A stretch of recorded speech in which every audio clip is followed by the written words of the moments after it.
ようこそどうぞはじめまして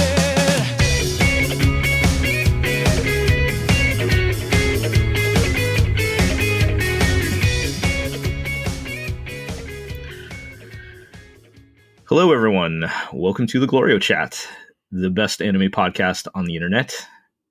And we have proof this week because the new Smash game just came out, and we've managed to pry ourselves away from it for enough time to record an episode here. A feat no other human being has achieved as of this recording. I gotta say, as someone like who's not like usually the biggest Smash fan, like I'm not, I like it, but I'm not, one of those people. Yeah, I'm with you. I'm with you. The spirit thing is pretty addicting. Turns out when you put gacha in games, they become addicting. Who would have guessed? Yes, as we've established in the gacha podcast that we did, I'm clearly a sucker for these things. But I had to make a gacha channel in the chat and then mute it because I was so sick of hearing you talk about gacha. I'm sorry, Iro. I'm clearly not part of the problem. But anyway, we do have some anime to talk about. It's been a while. We unfortunately missed an episode last time, so apologies there, but we're back now.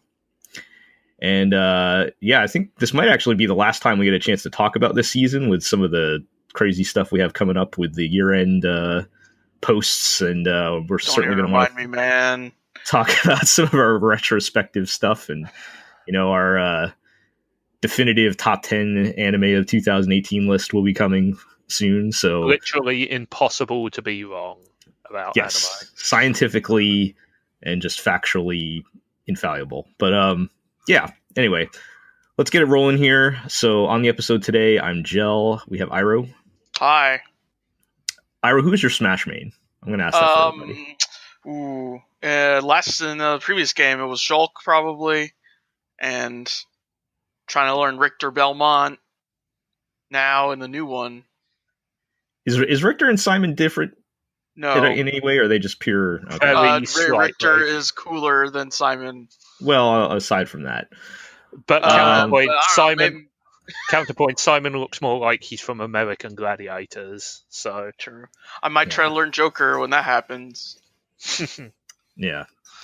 We also have Zig. Hello. And Zig, who is your Smash main? I tend to alternate between Link and Link and Link, but okay, so ladies and gentlemen, I give you the most boring man in the universe.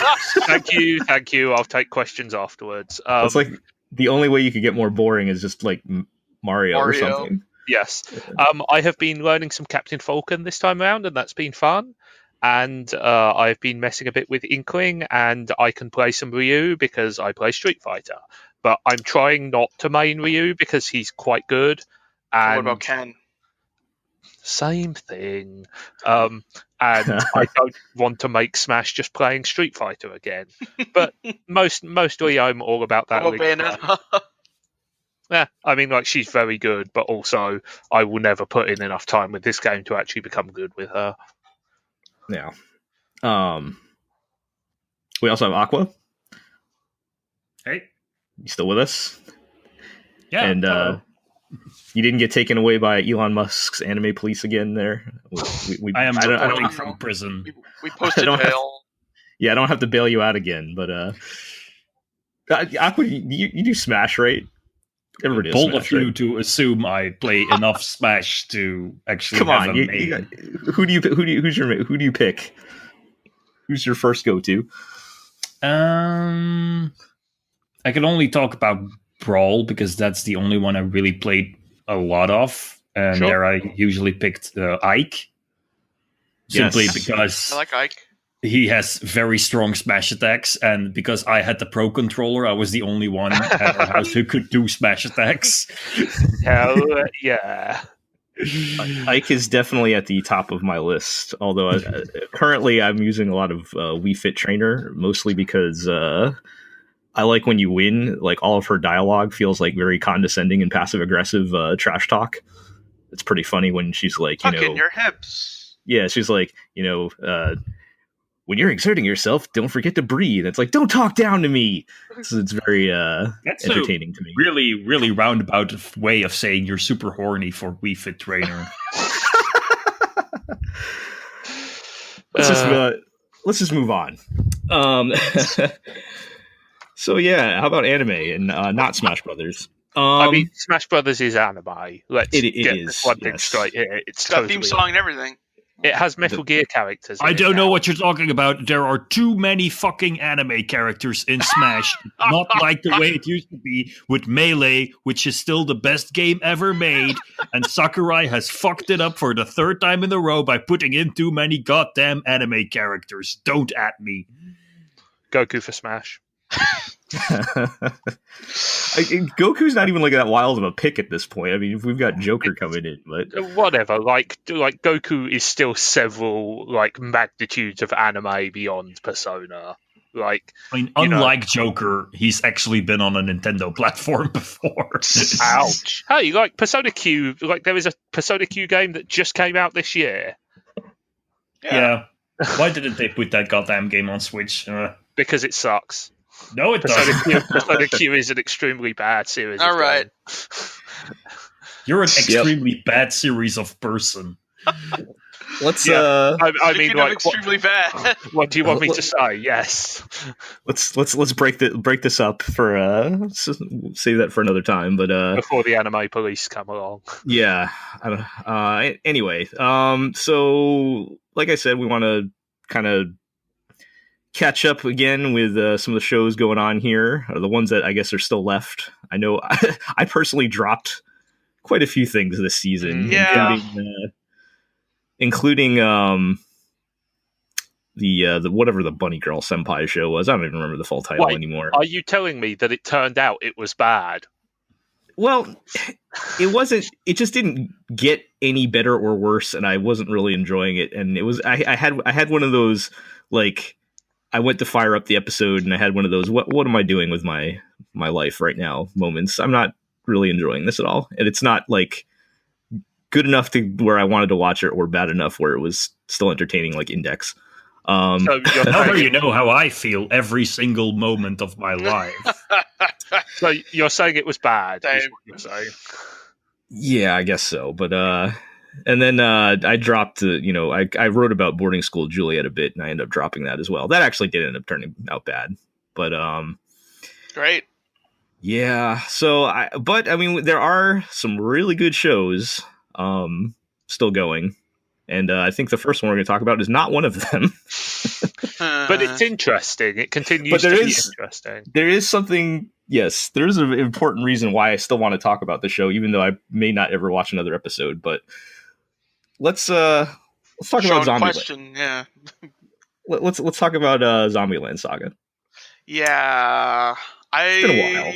Have not watched the most recent, probably a couple episodes. Did anybody else watch episode 8? Because that's kind of I skimmed episode 8. Okay, and so I can't really speak on whether it's good or not. Okay, well, I feel like so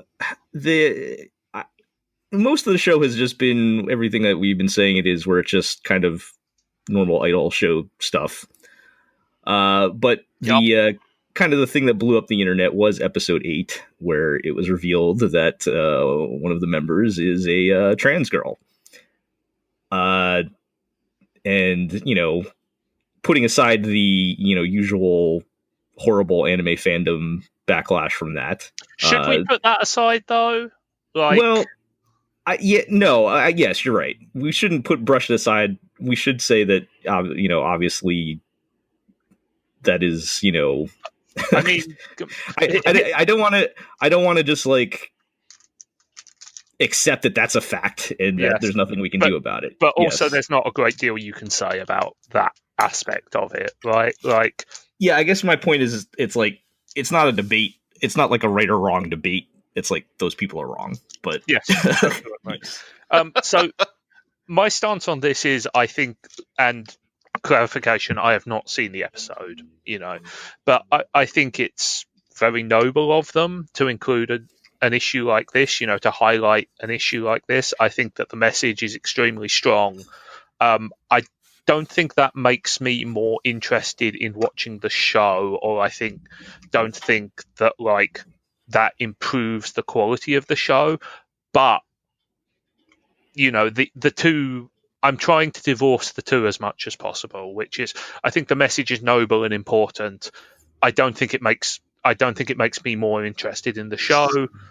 Those are two mutually exclusive things, if that makes sense. Right. You can kind of have. Yeah. Go ahead, Iro. Yeah, well, when I was watching the episode, it seemed to me like it was not a great example of representation, but also, as I said, I'm not qualified to make that judgment, and so I was curious as to what people at large thought.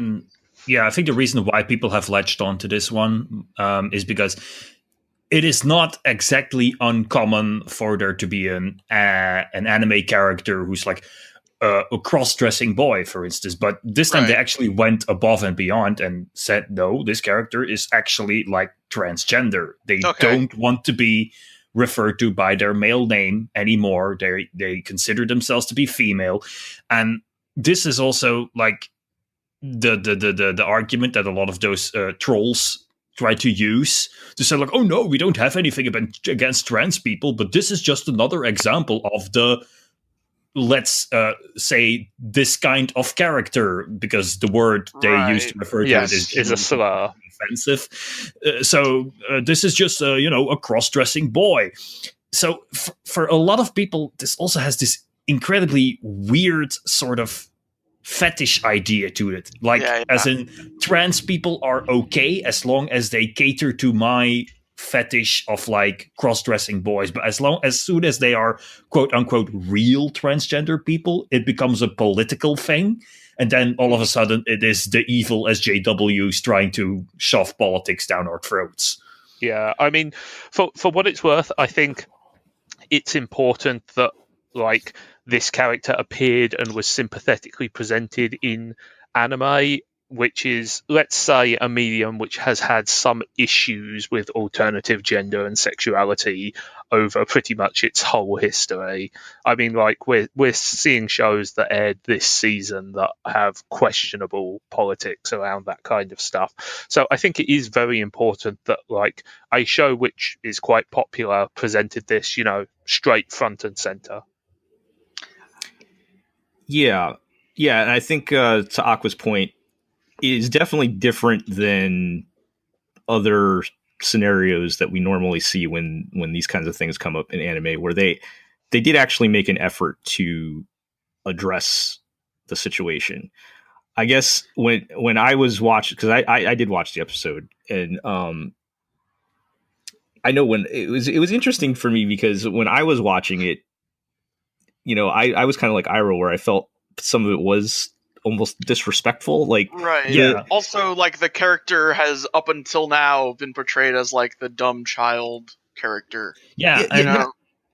Specific, not so much that, but specifically the way she dies. Let me get you straight. She died in universe because she saw facial hair appearing on her face, right? Yes. So she died of shock. She was kind of, experiencing all kinds of anxiety for many different things. One of them being that she was getting older and facing puberty, and she knew she was going to be changing as she grows up.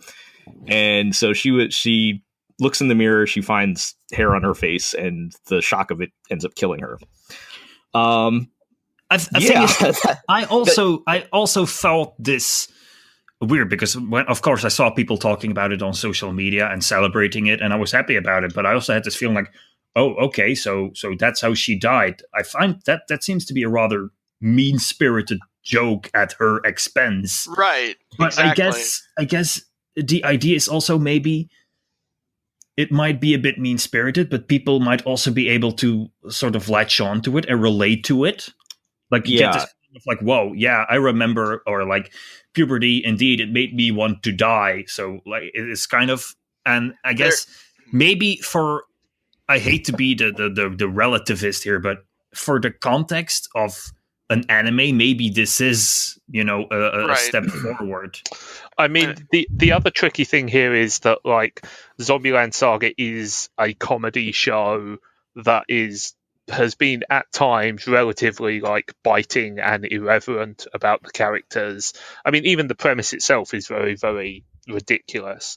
So like the question is, like when you're talking about an issue like this, would it actually be more offensive to exclude it from being joked about, or is it important that you maintain, the comedy around? I mean, the issue, that's and always the big discussion point. I always feel like it always comes back around to it wouldn't be as big a deal if it wasn't one of the only examples. Yeah. Yes. Like this joke would be fine if if a trans characters were represented all over the place and weren't like super rare, and so to have the one example be a joke is obviously offensive. But, if it's like 1 out of 100 examples that's a joke, then it's more valid as just a joke, if that makes sense. I think a lot of people take this as a step forwards, because this seems like one of the only times when the creators, the writers of an anime, instead of saying like, we're going to have a queer character and we're just going to assume what they act like, this time they actually went and bothered to like do the research of what being transgender is actually like. So instead of like these weird situations where you get like, oh, I'm a gay man, but I act like a woman, because obviously all gay men secretly want to be women. Yeah.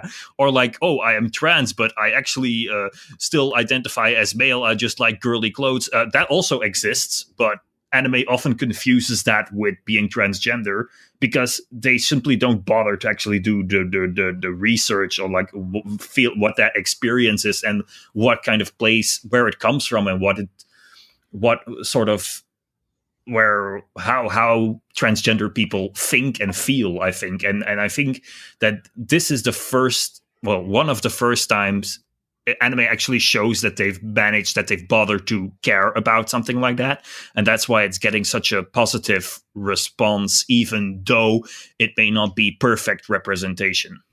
Right. Yeah. So I was going to say, that was my initial thought watching it, but just like going back and, looking, I was kind of, looking around for reactions from like actual trans people, including one that Crunchyroll actually put up a like opinion piece from a trans person in the reaction to the episode and how much they loved it. And it's been kind of overwhelmingly positive. And I do feel like it is different than, other examples where I always bring up Dragon Maid, but like with Dragon Maid, like, they had they had the representation in there, but then like there's all these asterisks of, well, you also have this other side plot with, the one dragon who's probably a pedophile, and like you have all kinds of horrible consent issues to deal with. Like this is different, where there's nothing where you can, there's nothing in there that you have to be like just totally cut out, or like people just are totally ignoring for the sake of representation. Like it's just, even if it is a little off, like there's nothing like that I felt was blatantly wrong, right, with it. And I think that's a good thing. I think it's a good step in the right direction. And like Zig said, I don't think it makes the show very good. That's the issue at the moment, because like representation is so rare that it tends to color the critical reaction to a show, and it's difficult because I want to give them credit for doing something brave within the confines of the anime industry and interesting and important, but at the same time, like artistically, I still don't think I'm interested in the show. And I mean, it's great. Like, there are people who say, this show has gay characters, this show has trans characters, therefore I like it, and it's the greatest thing of all time. And that's fine. That's okay. That's valid, That's valid, but it doesn't have to be everyone's standard, I think. Yeah. You can congratulate a show for, well, you have to congratulate a show for its dedication to being inclusive. But whether you let that color your holistic approach to the show, that's up to you, I think. I mean, the ultimate objective, of course, is that like representation becomes ubiquitous, so that we don't have to worry about like critically recognizing a show for including minority people, like trans issues, like gay issues, like race issues and stuff like that. We can just assess it on the merits of what it is, which is the dream, but certainly one that is nowhere near reality at this point. Right. But you do need, I think, things like this to push forward first to get to that point. So, absolutely. It's an important positive step. Yeah. I think it's interesting. It came up around the same time as, I don't know if you guys were up on any of the stuff with the currently airing Precure, where they were... there's a boy in it now, right? Yeah. Yep. And... that's all I got. That's all I saw. I saw the headline. Yeah, I haven't. So, like, I don't want to botch any details on that, but there is a boy who has joined the current Precure cast, and not just a boy, but he magical boy. Yes, and his kind of character arc is he does dress and present with as a girl, basically, and in his character arc, he's getting bullied for it, and he kind of stands up for being who he wants to be, and it's all a very positive message. But and he still identifies as male. Yes. Yeah. Okay. Yeah. Right. Sorry, I said presented there. I did. Yeah. Apologies to everyone. I'm still trying to get these get things straight here. I'm doing my best. Yeah. But So and I think with that, it's cool that's a show for little kids. I mean, it's and these are the kinds of steps that we need to.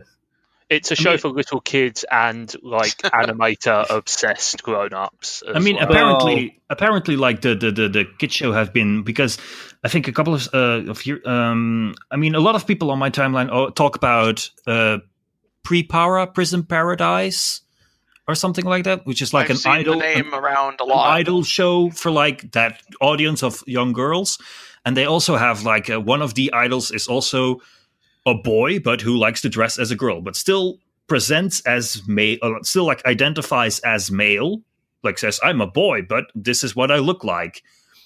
And that's, of course, a very, very great. But it also makes Zombie Land special because they go that like extra mile of like, we've already made this idea of like the feminine the feminine presenting boy acceptable. Now we're going to go the extra mile, take that step further, and actually say, "Yo, there are transgender people." Like, yes. Yeah, it's like in the next step there. So I don't mean to say, of course, that all like male identifying people who like to present as feminine are transgender women. Like, you can be male and still like to prefer as feminine and just call it at that. I'm not saying that it's like that the next logical step is to be transgender, but I can see it being used in writing as a kind of like step-based approach to making certain themes more, how do I say this? Palatable to a mainstream yes. audience. Yeah. I think it's interesting as well that like an idol show, ostensibly one of the most male-focused otaku-centric genres, has chosen to do this. I think that makes it an extra intriguing and interesting. I mean, it's also because the cliche that idol shows are for horny men is like becoming more and more dated every day. Like, that's there true. are enormous female fan bases for that kind of stuff. Enormous, of course, queer female fan bases for that kind of stuff. Well, yeah, obviously, because people are in love with the cute girls. C:*Love Live. Yeah. All right. All right, Yeah. yeah. So So much again- for four cis men talk about trans issues. Yeah. yes. We're doing our best. But try. yes. Unfortunately, the rest of the show went right back to business after that. So I still don't know if I would recommend ever watching the rest of it. But that one episode was, I think, important to talk about. So Yeah. All right, let's move along to a show that's not important to talk about. Not important at all. And kind of it feels totally even less important after all those topics we just covered. Because it's as backwards as Zombie Land Saga is progressive. Like, you guys still haven't watched any more of Index Season 3, right? Am I still flying on this? Alas, no. Okay, well, I just wanted to touch base. I didn't even put out all the episodes because it's so dumb. But they did have we did the Aqua of the Rear arc. Tell me more. Which so they call him that now. That's a way better translation than Aqua of the Back. Yes, because it definitely won't associate him with any kind of, let's say, deviant sexual activities. Yes. So so he's Aqua of the Rear is the official translation, and they changed it from oh boy, God's right seat to the right seat of God or something in the Yes, ladies and gentlemen, we talk for 25 minutes about trans rights and then we make gay sex jokes. In some ways I'd kind of prefer like the bad previous translations because they fit entirely into the extremely stupid atmosphere which that show generates. Right. We have to keep on par with Stab Sword. So yes. But yeah, I thought it was a pretty good arc. A lot of it was because Toma just basically gets his ass kicked in the first episode, and then he's out of it for most of it, and it's like the Amakusa Church trying to fight Aqua, and Kanzaki comes back because I guess Aqua is technically a saint, and Kanzaki's also a saint, so they need a saint to fight a saint. And yes, so it was a lot of fun. They throw in some OTP stuff with Makoto. Sure. But probably my favorite moment is so the way they try to kill Aqua is because he was previously a mercenary or something and killed a lot of people. So the Amakusa Church tries to reform. Let's see if I can get this straight. They try to reform all the lifelines of all the people that he killed. What do you mean by lifeline? It basically just manifests as a bunch of strings all over the place. And so then like the guilt from him killing all of them turned the strings into some kind of like attack where they like put him into a cocoon or something. But because Aqua is a saint and he also has the favor and blessing of the Holy Mother or something like that. And because he's a member of the right seat of God, which has almost entirely purged himself of the original sin, he can aside from murder, apparently. Well, yeah, apparently with all that stacked up in his favor, he can kind of forgive himself enough to get out of this. It had to be like one of the most like peak stupid moments in a show full of peak stupid moments, but anyway, it was fun. Toma gives a good speech at the end where he says, or Makoto finds out that he has amnesia, which if you guys remember, that was a thing. Yes. Wait, what? From the first arc, which it becomes totally irrelevant from episode 3 on, but he technically has amnesia. Great. And Makoto finds out about it, and she confronts him, and he's like, he like points to his head and like, the Toma up here might not remember much, but the Toma here, and he pounds his chest, knows I got to do the right thing. And sure, that's a good shonen-y thing to do. Yeah, it's good, some good stuff like that in the end. And, they end up killing him with some elaborate saint killer attack or something like that. And it's just good fun. But anyways. So still delivering what you want then, which is insanity. Yeah. I am mad. I didn't have time to watch the latest episode, which appears to be Toma does Air Force One. That's a sentence. Yeah, so I was kind of hoping he was, gonna say get off my plane at some point, but yeah, we'll see how that goes. I've had enough of these motherfucking bitches. Yeah. Plane. How did you miss? I've had enough of these motherfucking saints on this motherfucking. Yeah, maybe I haven't watched the episode. Maybe it will be more snakes on a plane than that will probably make more sense for this show. But anyways, I've talked enough about this dumb show. Let's move on to another dumb show. That's so maybe a bit mean. I don't know. So what's up with Irozuku? Was it World of Colors? Is that the full? Yeah, what are your feelings on forced love triangles? Is this Macross? No, it's a PA work show. Okay, then no. I will only accept it if it's Macross. Christ. It's it kind of feels like the past few episodes of that show have kind of got themselves stuck in a rut, if that makes sense. Like, the show was doing some interesting stuff and like moving forward in intriguing ways, even if it was, a bit all drowned in cliche. But they've really kind of spun their tires a bit on the last few episodes. Yeah, like, I personally don't much care about any of the side cast, like club president and like girl who takes pictures of bunnies. And, like, waiter boy, who's a real dick. I mean, there's every single cliche you can imagine. There's the childhood friends who won't confess to each other because they're scared it will ruin their friendship. There's, like, the shitty boy and the bratty girl who secretly really like each other but just abuse each other constantly. There's the awkward love triangle. There's just everything you can imagine they've thrown at the wall. There's the screaming at the sky after you've been rejected. Yeah, that's right. There's was it raining? Was it raining too? No, it was sunny. No, because this show is always beautiful. Oh, okay. And it just feels like they're kind of going in circles.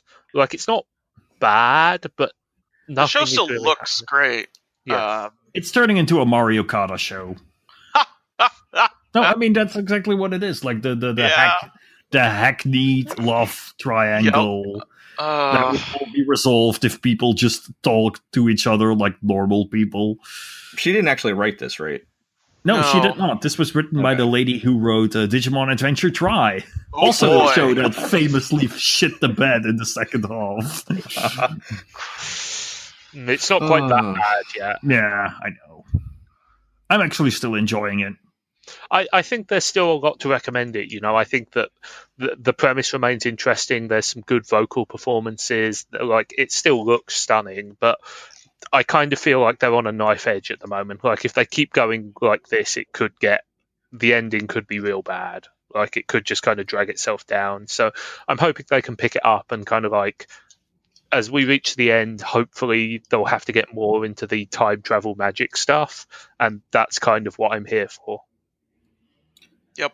Has anything notably interesting or specifically good happened since the last time we talked about it? Is it pretty much just the love triangle, like the weird forced love triangle? Oh, so that's only a development in like the last 4 or 5 episodes, or 3 or 4 episodes or something.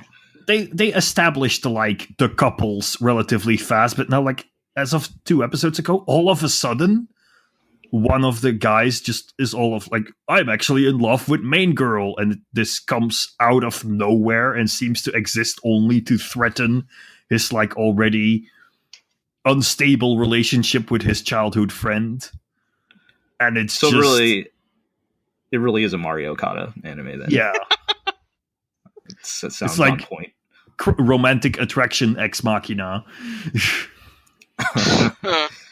It's not even particularly well done either, it has to be said. It's all just very, very kludgy, and there's not really any strong emotion behind it. Even the characters themselves kind of realize they're going through the motions, if that makes sense.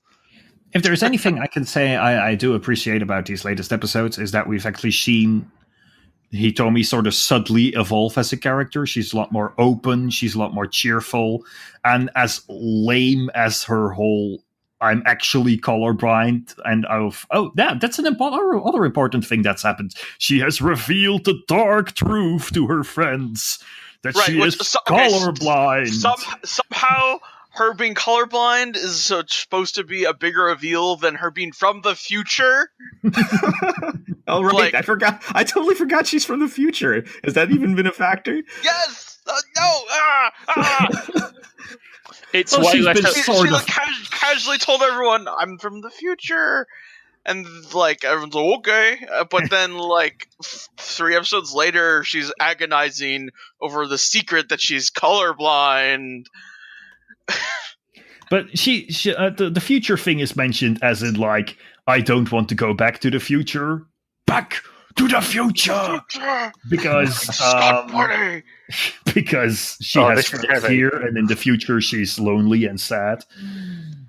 So, I mean, that's why it's important. But for all intents and purposes, she might as well be like a transfer student who comes and lives here for a year and then has to go back. Like, that is the role that the time travel aspect plays in this story. Right. So they'll probably figure out something in the last episode where she can go back and forth or something, or I don't know, but it's frustrating because they continue to hint at how weird and interesting this world is, but it only ever plays a periphery role to the human drama, and as we've just expressed, the human drama is not actually very interesting. I never thought I'd actually say this, but I think I would have preferred this show if it were like a cute girls do cute things show with Grandma and Hitomi just like chilling out and using magic for extremely mundane things. Yeah. I mean, if it was Flying Witch, basically. Basically, everyone go watch Flying Witch is what you're saying. Yeah. Yes. It would be so much better. All right. Well. Yeah. That's And now we can segue to the next show after skipping like 5 good segue opportunities in the past conversation. Yeah, I must have missed them, Iro. You're much better at those than I am. So, speaking of cute girls doing cute things, speaking of human drama, speaking of people going through the motions of relationships, I was gonna say, speaking of 4 men explaining, 4 men explaining, various also that queer relationships between teenage girls. Let's talk about Bloom Into You. Good. Which has it is good. I feel like it's gotten like it was good in the beginning. I feel like the second half has like really stepped it up though. And kind of starting with episode 7, which I ended up writing a little bit about, which was still probably my personal favorite episode. I don't know about you guys. I think so. I think I would probably agree with that. Because I felt like episode 7 was. I did really like the sequence at the end of episode 6, but like the sequence at the end of episode 7 is probably more thematically important. Yeah, I felt like in 7, obviously the show is doing a lot of great things and like portraying different types of relationships, be they romantic or friendship or whatever, between these young women. And I feel like it does that more so just kind of by example and kind of showing you, these are different kinds of relationships. But 7, I felt like was like really specifically addressing like one of the issues, which if anybody hasn't seen it, it's, it's actually about one of the bigger side characters, Sayaka, who's the friend of Toko Senpai, who's in love with Toko Senpai, as everyone is. And I mean, who wouldn't be? And it goes into her little backstory about how she had a girlfriend in middle school and she got dumped with the "it's just a phase" line. It got pretty brutal, to be honest. Yeah, but the kind of the great thing about the episode is after bringing that up, they kind of like smash it with a hammer by bringing in like an actual like adult lesbian couple, and kind of saying, nope, not a phase. This is a thing. and I thought that was pretty cool, and I particularly liked the moment at the end with where Sayaka kind of opens up a little to the lady that runs the cafe. Cafe owner, yeah, and just it's a very strong scene, and they underplay it very well. It's quite low key, and it works much better because of that. Right. Yep, they're not beating it over the head. It's just a very natural, and really nice, almost comforting type of scene that I thought was really great. Yeah. And even going from there, then the last couple episodes, I know you guys haven't seen 10 yet, which was really good. Show's been really great I feel like we're actually getting progress on the relationship between Toko and Yu. Yeah. And it's not like, I don't even want to say it's slow. It's not fast. It's like just right. It feels like to me. And yeah, I mean, it's shot up as one of the two best shows of the season, which we have Gridman floating around too, which we'll talk about. But allow me to be Debbie Downer for a moment and point out that occasionally that show gets into like, let's French kiss on camera, or other let's say Yuri cliches, and when it does, those are the worst parts of the show. Yeah, I mean, we've talked before about the odd tension between like the very sensitive storytelling of Bloom Can I Into just You. butt in for a second? Go for it. Yes. The show's so good. Agree with what you say, but I don't actually think that the French kissing is a Yuri cliche. Okay, I suppose Usually, you're right. it doesn't even come to kissing in Yuri shows. Okay.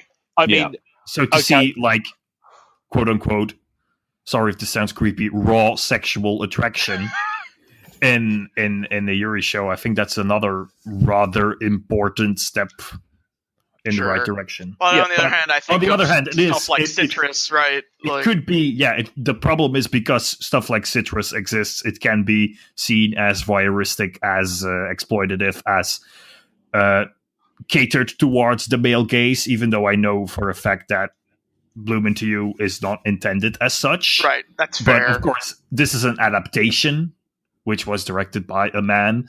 Of course. Well, yeah, I mean, that is a thing to take into consideration. So it might inadvertently have that effect. Okay, back to you. Yeah, good. No, yeah, good point. Yeah. I think that there has been, we've talked about it before, an uncomfortable tension between how much Bloom Into You is subverting the cliches of the normal Yuri genre, and how much it is like using the building blocks of those cliches to tell its own story, and that remains an interesting issue. I feel like they've been much better about keeping that stuff down recently, as the story itself has begun to grow and the characters have become much more interesting and like fully fleshed out in their own right. But there's still occasionally a lurking issue of, is this cliche in here because they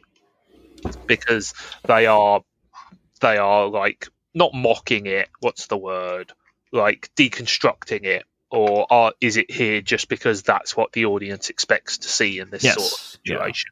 Like, the kissing thing is tricky because it's important, because, like, guess what, couples do actually kiss in real life, but it definitely felt like it was framed as being fan servicey, and I don't know how to feel about that. And the other issue I have with it as well is that, and like I kind of joked about this, but it's true, is that like, since Yu is not entirely into it, it does come off as like kind of weirdly creepy, and that is the thing, right? I think that's what makes it what makes it impossible for us to just look at, wow, these girls are into each other, so of course they want to make out.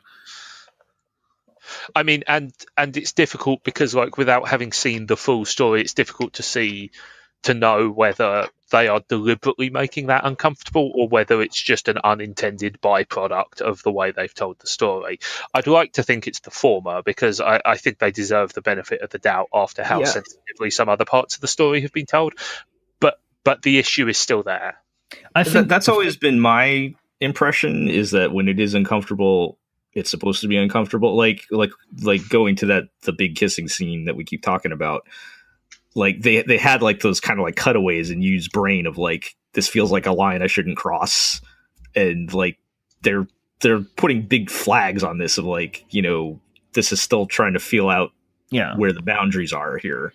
I think the important thing to consider is basically, I mean, at this point, their relationship is Toko is in love with you because you allows her to be herself instead of having to be her perfect self, because she always needs to satisfy other people's demands, and she loves you because you can't love her back, because her entire life revolves around being loved by other people or like having to meet up to their expectations.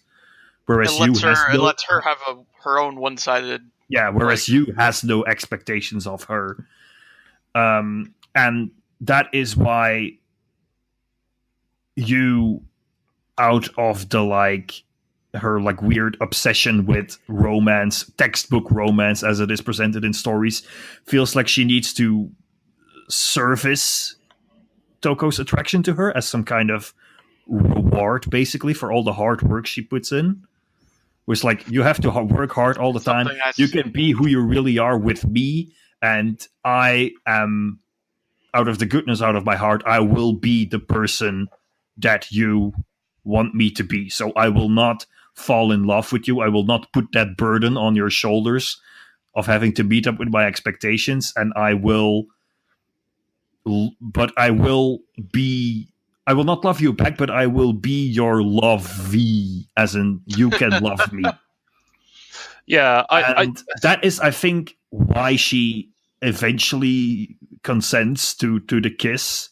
As in, like, at first she draws feels back, obligated to do so. As if at first she like draws back because like she knows like, okay, we are not lovers. I'm not in love with her, so she can't ask me to kiss her. But then she thinks again, and it's like her stubbornness. Like she doubles down on that quote unquote promise she made. Is like, no, I told myself I would give this girl what she wants from me, so she still does it, and that is unhealthy. I mean, that is an unhealthy mindset. Yeah, it's not exactly not healthy relationship. No, and it is obviously not the way their relationship should be if or when they eventually become a quote-unquote real couple. But it is a step on the way there. And yeah, a lot of it is... The problem is that how do you portray a relationship between flawed people developing to a point where it is healthy? I see it hard. You'd have to be an incredible writer in order to do that without anything appearing creepy ever at any point in the development of their relationship. You have to show like, relationships are not always perfect and healthy and wonderful. Like, you have to show people feel, especially when you're like a teenager and you're still learning how to be in relationships. Like, sometimes things get weird and awkward and uncomfortable and, maybe a little unhealthy. And I guess the important thing is like, what direction are we moving in? And you kind of have to show those things sometimes as things that have to get worked out. I think there are things that happen in episode 10 that kind of made me feel better about some of those things, which I know you guys haven't seen yet, so I'm not going to get into it. But just to that point, I do have a certain confidence level in the show at this point. And I know, Akko, you've read the manga, so you know as well that they're going to be moving in the right direction. I mean, it's the same thing with another sort of quote unquote problematic, controversial, uncomfortable thing in that episode 9, in that it implies maybe that Yu's asexuality may just be a phase or a mistake. And I also think there's the line from the guy who appears to actually be asexual, where he straight up says, like, "You're not actually like me." Yeah. Which I kind of took to be like the story flagging its intent. Yeah, if that makes sense.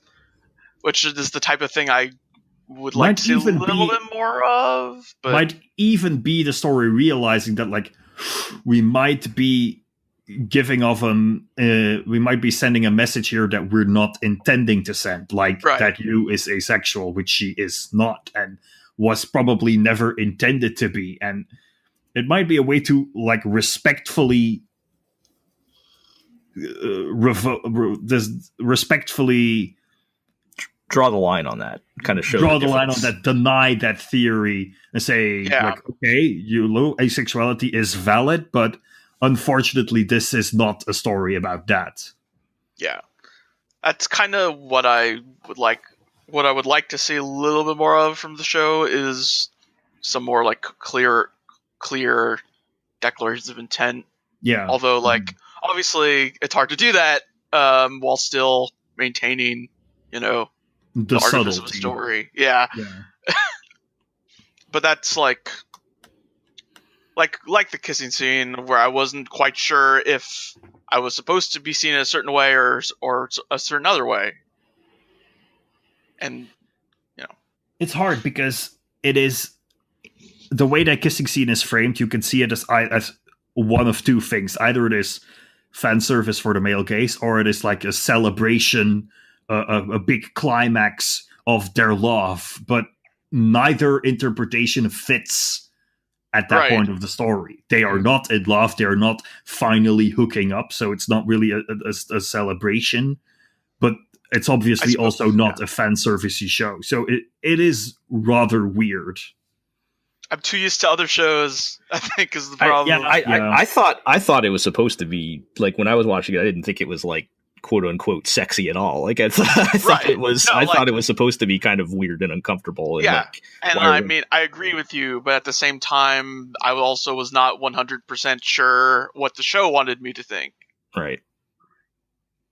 And of course, like, with further viewing, like, one becomes more obvious. But, I think Iro, you were also touching on an important point there. We're so used to just watching trash that it's our mind kind of defaults to that a little bit. But Yep.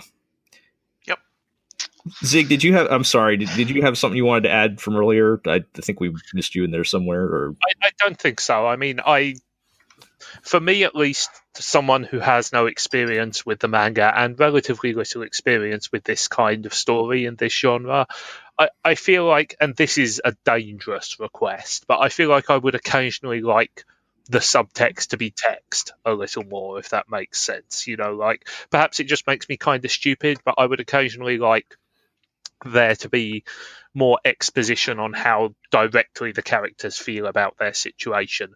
And that's tricky because, like, the end of that route is people turning to the camera and saying, well, I felt this way about this, but Toko just walking into the room with a rainbow shirt that says I'm gay on it. Yeah.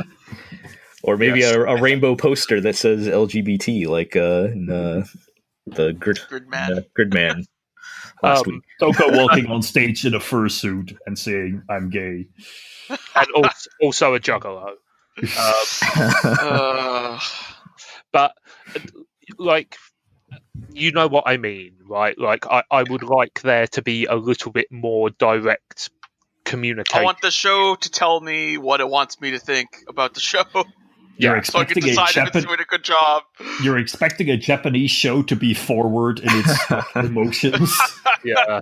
Well, I will say, because I agree with you, like, because particularly with you, it's kind of hard to tell, like, I feel like you could interpret sometimes like she's being taken advantage of a little bit or something, like, but I just watch episode 10, guys. It's good. Okay, we will. Okay. Fine. I don't know if it completely addresses all those issues, but I feel like it kind of moves in that direction. It's good. Okay. All right, so let's keep it moving here. And let's wrap up by talking about Gridman.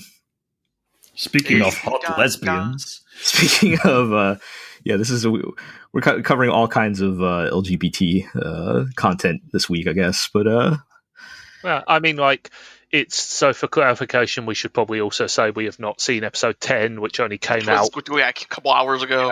Yeah, I literally finished it 2 minutes before the podcast started.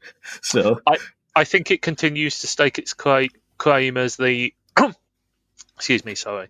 I think it continues to stake its claim as the best show this season. I think that the thing I wrote in my latest piece is that it's not doing anything particularly new as far as like storytelling techniques or like a revolutionary plot line, but it does everything so well. You know, it pays so much attention to its character stuff. It's got great visual storytelling that, you know, advances the plot as well as provides spectacle. The fights are good. The humor is fun and broad. You know, it's an incredibly good all-rounder, and I think the only thing that could dissuade me at the moment is how they stick the landing of the mystery that they've built up. I think, to me, the main problem is, I sort of feel bad about caring so much about this, because it makes me one of those, there's a plot hole in this movie, so it's bad. But the thing, like, if Akane created this world, why did she still create people who are mean to her? See, I feel like the answer to that question is she didn't create this world. Yeah, I feel like I also tend to agree on that. I mean, I don't. I always thought when she said, like, I created you to act this way, I always thought of it as an ambiguous statement. Yeah. Like, I had no reason to take her at her word. I mean, I feel like in the bad guys never lie. I feel like in the past couple of episodes as well, they've really made it clear how much like she is a puppet, having her how little control she actually has. Like they've like forwarded the character of Alexis in a really strong way, and like the way that his dialogue is very carefully calculated to like prod at her weaknesses, especially in the episode just past, the dream episode, where like he talks continuously about how, like, you know, clever she is and smart she is, and kind certified of like child groomer and pedophile Inferno Cop. Alexis Kerr. Inferno Cop would never stand for such an act of not justice.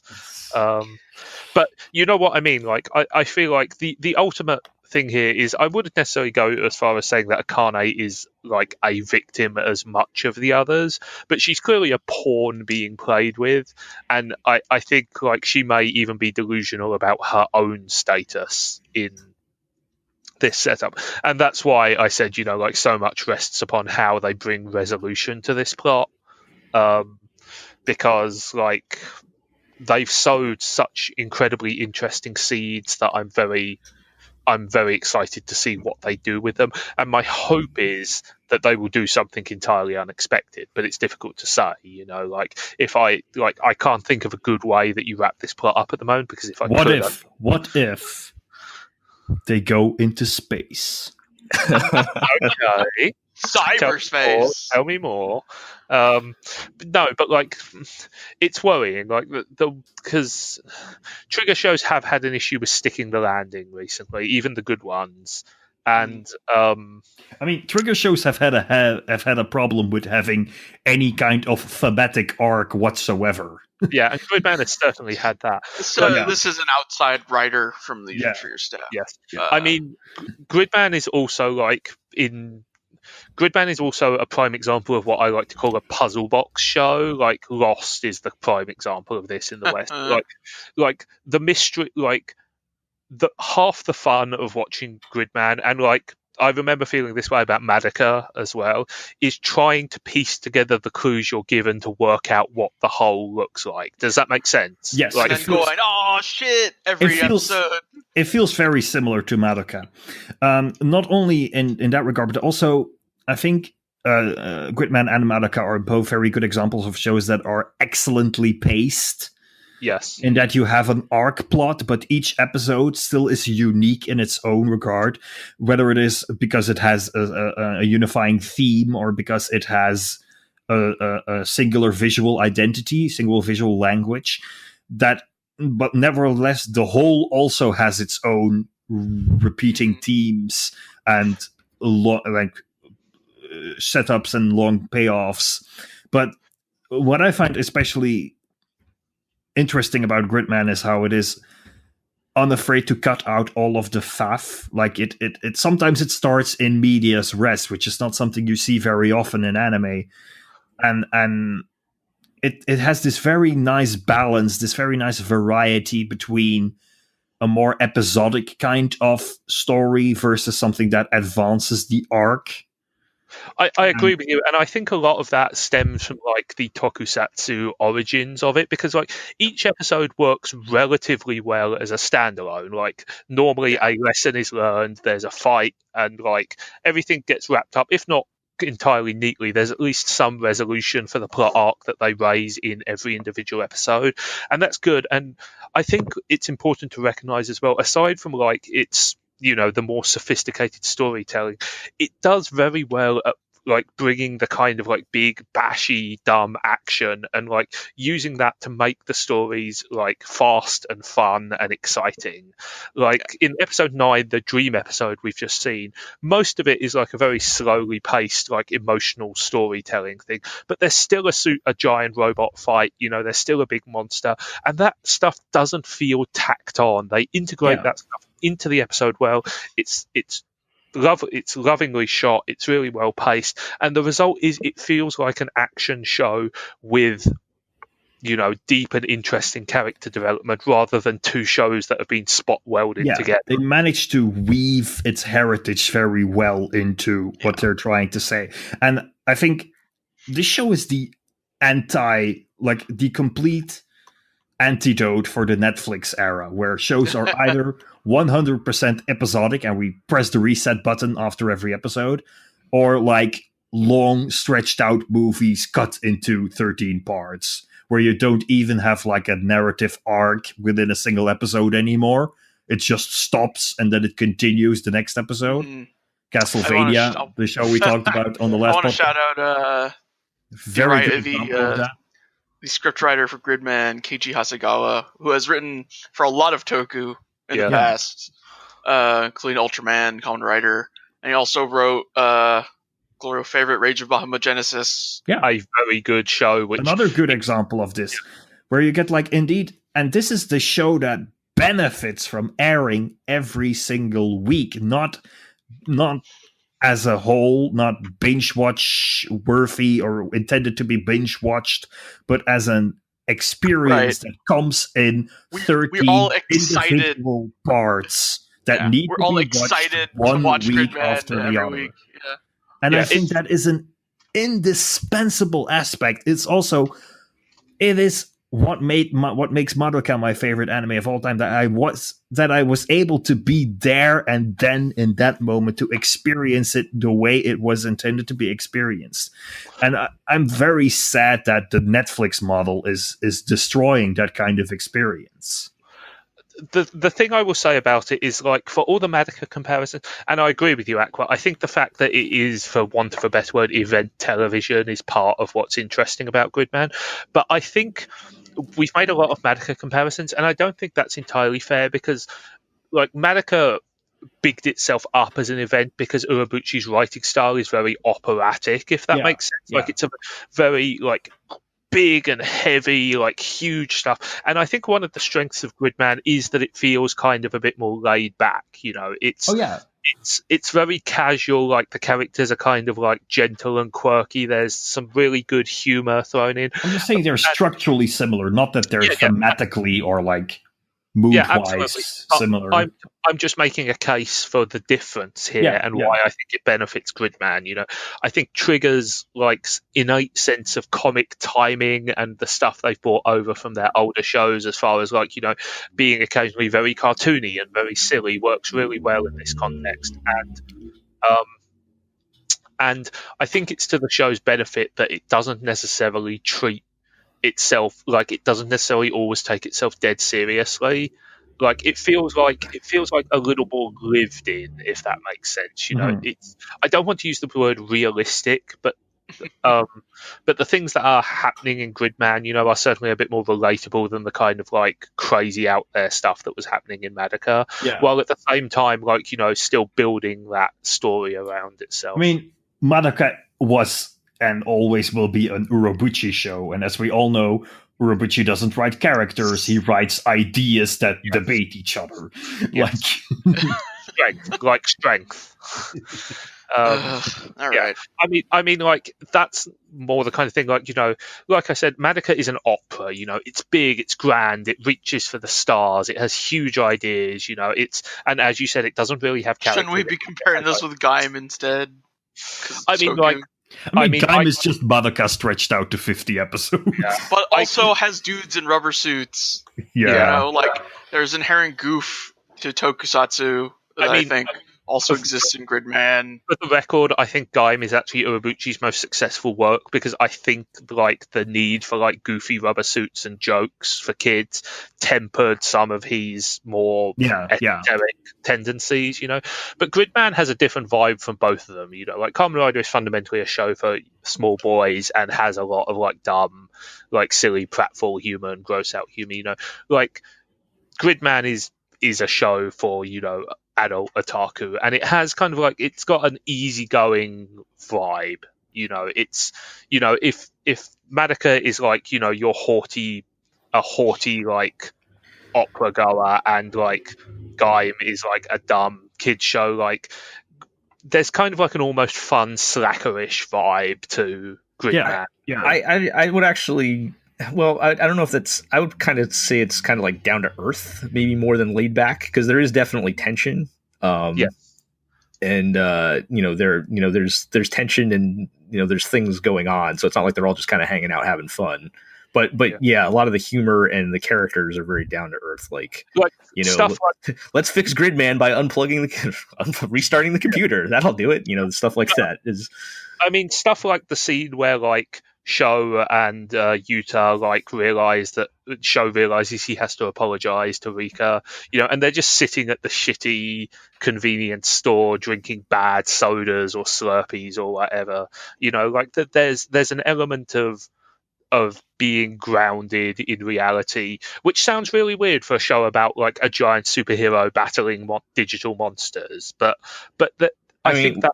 We said from like almost day one, this feels like old Gynax, that was you know, they were the masters of that. I mean, It was like not even old guys, but Anno specifically. Not specifically old Gynax, just Evangelion. Well, not even that. Like I said in my first impressions piece, that it reminded me a little bit of Fooly Cooly, and I'll stand by that, because like the greatest strength of Fooly Cooly was always its ability to pair like the insane with the mundane. You know, like you felt like you could relate to the things that are happening, even though they were objectively like some of the most insane things that you'd ever seen. You know, and this kind of feels like that as well. You know, like it feels like that there's a realism, a lived-in feel to the world, which is kind of astonishing when you think about what it's actually about. Hashtag free Surmaki. It's gonna be really hard to pick an anime of the year at the end of this year. I mean, like I said, we can't really speak to that yet, because I feel like a lot of my feelings will depend on how Gridman wraps up. You know, like I don't think it's possible for it to become a bad show unless it does something like egregiously offensive or something like that. But I think like a strong ending could be the difference between like good, memorable show and all-time classic, if that makes sense. Still holding out for the jump to live action.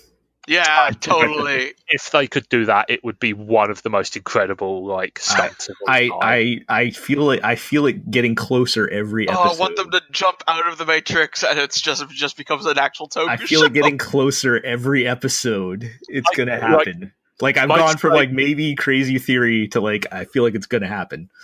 I mean, they should have done that with Flip Flappers. They almost did in Flip Flappers. Yeah, I mean, like that part of Flip Flappers was great. with like real Yuke Skull.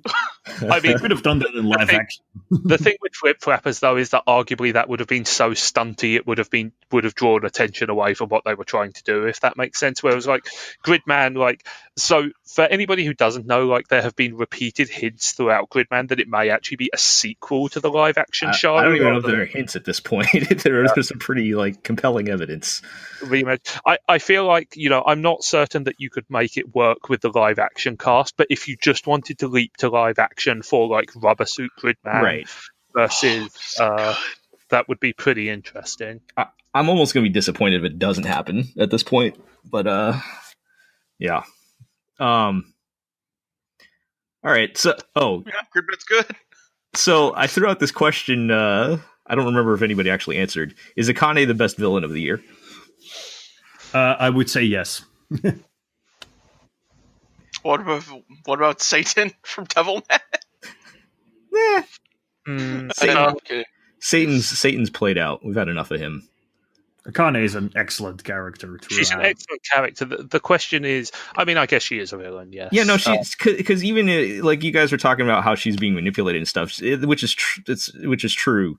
But like, there's bad stuff in there that is being manipulated. Like, I feel like if it was like one of the other, like if it was what's the main kid's name?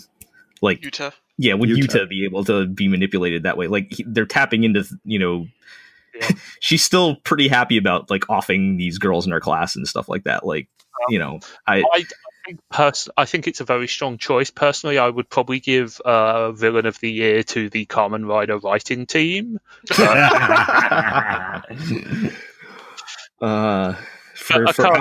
how many years running, Zig?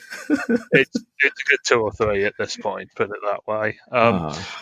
I think she's remarkably well fleshed out for a villain, which is why it still annoys me when they occasionally try to sexy her up, as anime tends to do. You know, I think she deserves better than that, but it is what it is. Go ahead. Sorry. I think it's either her or Satan, put it that way. And that's actually, it's pronounced Satine. But... Oh, sorry. Well, you know, it's like the best villains are always the ones that are not like black and white, good and evil, right? Like like Satan. Like Satan. Which is why I'm giving the award to Akane and not Satan. Satan's a bad dude. We know this. What is Satan a bad dude, though? Have you asked Satan if he considers himself a bad dude? So I'm just saying, maybe I just watched somewhere in the middle. I just watched Devilman Crybaby like 3 weeks ago. All right, so I'm trying not to spoil the ending of Devilman Crybaby for anybody who hasn't seen it. But has anybody considered that this could be a sequel to Devilman Crybaby? Well, I feel like even if you haven't watched Devilman Crybaby, you won't even know who Satan is in that show. So, I feel like after you've seen some of it, you could make a relatively well calculated guess. Can I cheat and just pull someone from Legend Galactic Heroes D&T? Yeah, that's cheating. Yeah, that's cheating. I'm on Overside. Yeah, he is a good villain, but I think anything Legend of Galactic Heroes related is cheating, even if it is D&T. Does he even do it? Does he even do anything in D&T? No. Yeah, so like we didn't get to the real shit. Yeah, like I know he shows up, right? Like he joins the crew, but he doesn't do any. He doesn't really like take over at that point. But anyways, I think Gridman. Listen to our other podcast, Legend of the GLORIO Heroes. To hear more. So hey, I heard Pokemon's pretty good. Oh yeah, damn, it is actually really good. That's not even, man. I'm not. It's not even a bit. I love that show. We did Pokemon last time, guys. Yeah. Pokemon never stops. Kamen Rider has improved, but is still bad, and the web episodes have just gotten extremely weird and like. So there's web episodes now. Right, okay, yeah. So for context, Kamen Rider ZO has the regular episodes, and each episode also has a 0.5 web episode, which is sort of half behind the scenes, half gags, half improv comedy. That sounds great, actually. They're more entertaining than the actual episodes, and not necessarily in a good way. Yeah, there's some. They're really like, they're through scraping the bottom of the barrel. They're like digging into the dirt underneath the barrel at this point. It's an interesting car crash. It doesn't help that the acting in the web episodes is better than in the show. Yes, it's almost as if they miscast everyone who's in the show and like forced them into weird roles. I don't know. Like, I think Gridman is fascinating, and like I said, I think a lot of my ultimate opinion on it will depend on whether they can provide a satisfactory explanation to. It's not even really a mystery, but like the world that they have set up. I want to have faith because they've done so well so far. Yeah, I agree. Like with what you said earlier, how I don't think there's any way they can just like totally ruin the show at this point, but there are some kind of like, I don't know, cliche ending possibilities they could go for here that would be disappointing. But that said, some stuff happens in episode 10 by the end. Okay. We'll have to check it out. So you'll have to check that out. But also on the Toku front, Lulu Pat has been pretty good. Yes, Lupin Ranger versus Pat Ranger is almost over. It's been very good. Jim Carter is a hero, a true American hero. Did he die? No. Oh, okay. In fact, you guys were talking about him like he sacrificed his life to save the team. He's just really good. I like him a lot. There's just like, and that show has better choreography than I've come to expect from a Sentai show, and also like a decent handle on like character continuity. There's a lot of like, hey, remember when that happened like a while ago? And I'll go, oh yeah, that did happen. Normally, I'm used to these shows smashing that reset button. Guys, the anime police are coming again. Shit, oh, God damn it. Just when we thought we'd gotten away with it. No, it's not. No, it's fine. The Pat Rangers found a gangler. They're just going to save the day. Oh, okay. Yep. That's what this... Okay. The thing I'll say about Lupin Ranger versus Pat Ranger is, like, the characters are very simple and broad, but the show remembers like to portray them consistently, and like at least it gives them storylines that, though they are simple and broad, it's not afraid to follow through on and like resolve. So like it's kind of like Gridman in a way, in the sense that like it's simple, but they commit to the simplicity, if that makes sense. Like they take the fact that it's simple and use it to make sure that the quality is high, and like it's good on every front. The characters are good and interesting. The acting is decent after a shaky start. There's some good mysteries. The costumes and fights are fantastic as always. And there's some really good, funny bits, like the bit where Kaori was blown up by a woodpecker impaling his. I saw that floating around on Twitter. Yes, it's very good. And that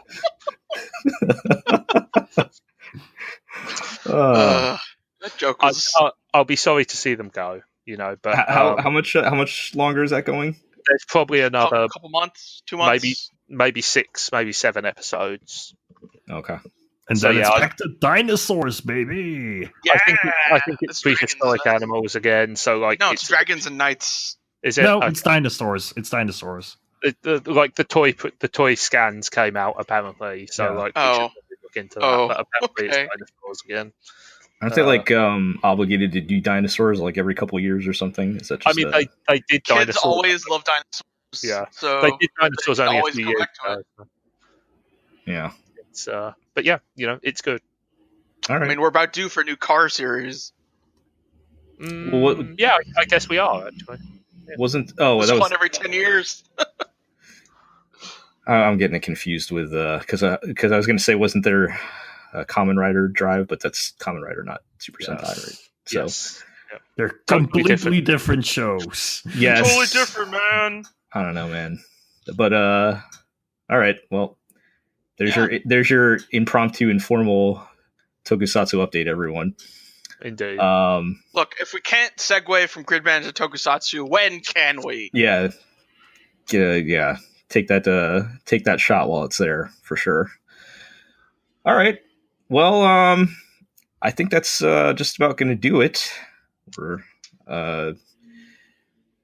wrapping up the season here. So, unfortunately, it's probably going to be the last chance we get to talk on podcasts about some of these shows. But there'll be a wrap up podcast, I'd imagine, at some point. Like, we'll probably devote a little bit of time to it. At least. Yeah, I haven't decided what we're going to do next episode because there's probably like 3 different things we could possibly do next time. But year end is a bit hectic for everyone. Yeah, we'll see how that goes. But it's a very busy time, and not just on blog stuff. Yeah, right. We have like friends and family and stuff. Oh, right. Meanwhile,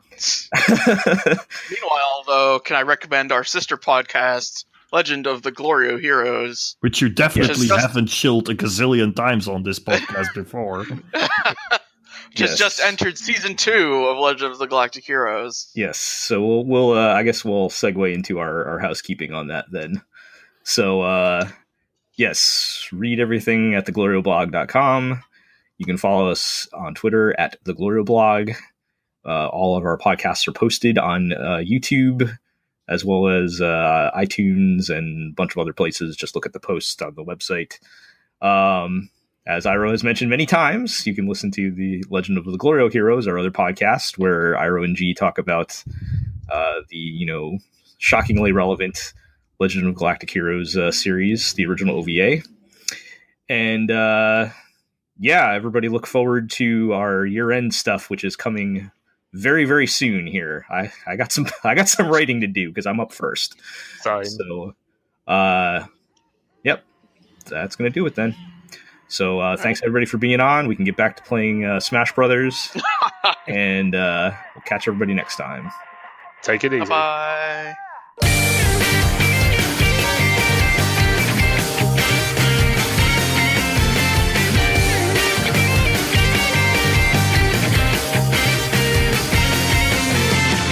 Matana hii kani shite lara nai. Matini kuni